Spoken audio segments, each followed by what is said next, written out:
Here I have Mercedes GLB, and let me explain all parking settings and features that you can use and you can change on the following car. Let's begin.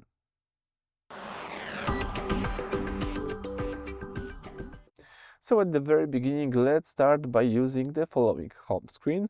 Swipe to the left a few times until you see the settings. Choose the settings, and this is the standard view of the settings. All you need to do right now is use the first tab, which is Assistance, then scroll down to select the last option, which is Parking, and here you've got all Parktronic options. The first one is Set Warning Tones. As you can see, you can customize the volume to the lowest.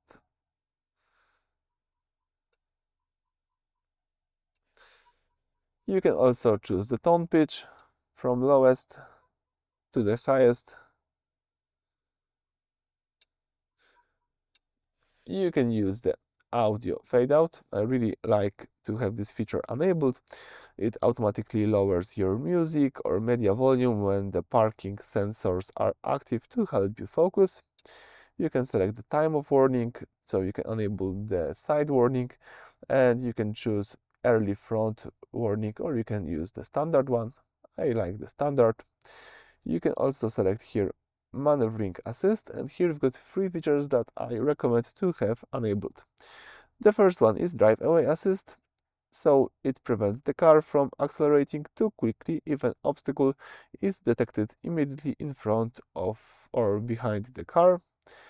As you can see, I've got this enabled. You can also use the warning for crossing traffic behind, and it alerts you to vehicle approaching from the side while you are reversing out of a parking spot.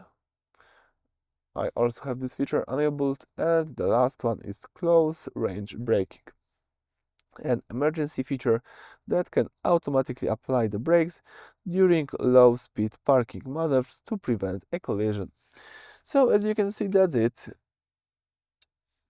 for the parking features. I hope it will help you, and thanks for watching. Please subscribe to our channel and leave thumbs up under the video.